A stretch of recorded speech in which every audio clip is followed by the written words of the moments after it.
Ethanol निर्मितीच्या साखरेच्या उत्पादनाला फटका। किरकोळ बाजारात साखर 75 ते 80 रुपयांच्या घरात दर 100 कडे जाण्याची शक्यता। केंद्र सरकारकडून विनाशुल्क 10 लाख टन साखर आयातीस मंजुरी।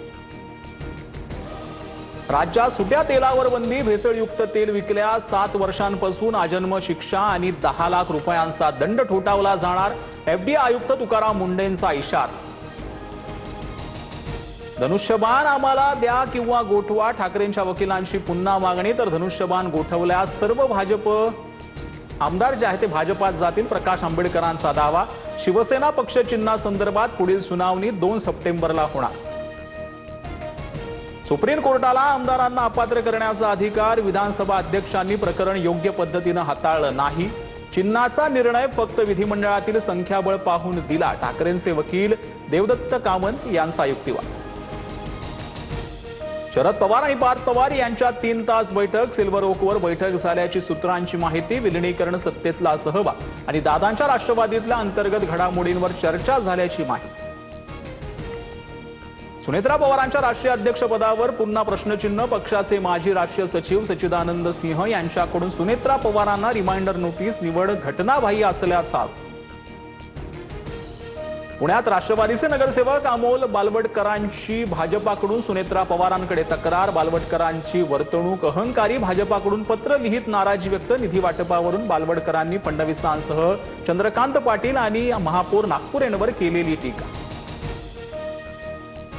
काँग्रेस संचलित काँग्रेसच्या कॉलेजच्याच तरुणीशी राहुल गांधी संवाद साधणार। पुण्यातील राहुल गांधींच्या छात्रों की गुंज कार्यक्रमावर फडणवीसांची टीका। तर काँग्रेसनं शाळा सुरू केल्या आणि भाजपनं शाखा। वडेट्टीवारांचा पलटवार। राज्यातील शालेय शिक्षण मंत्री काम करत नसतील तर त्यांनाही बदला। सरकारी शाळेतील मुलांचं भविष्य खराब करण्याला प्रशासन जबाबदार। लातूरच्या उजनी गावातील झेडपी शाळेच्या पाहणीवेळी अभिजित दिपकेंचा आरोप। बँकेच्या लॉकरमधून अर्धा किलो सोनं चोरीला। मुंबईच्या कांदिवलीतील घटना। बँकेच्याच अधिकाऱ्याला अटक। सोनंही हस्तगत। अंधेरीतील जिमिस बर्गरमध्ये काचेचा तुकडा आढळल्यानं खळबळ। एफडीए आणि आंबोली पोलिसांकडे तक्रार दाखल। कोरियन वेजी बर्गरमध्ये काचेचा तुकडा आढळल्याचं समोर। चर्चगेट बोरिवली लोकलमध्ये दिव्यांग डब्यातील प्रवाशाला ढकलून दिल्यानं मृत्यू। वांद्रे माहीम स्टेशन दरम्यानची घटना। आरोपीला अटक।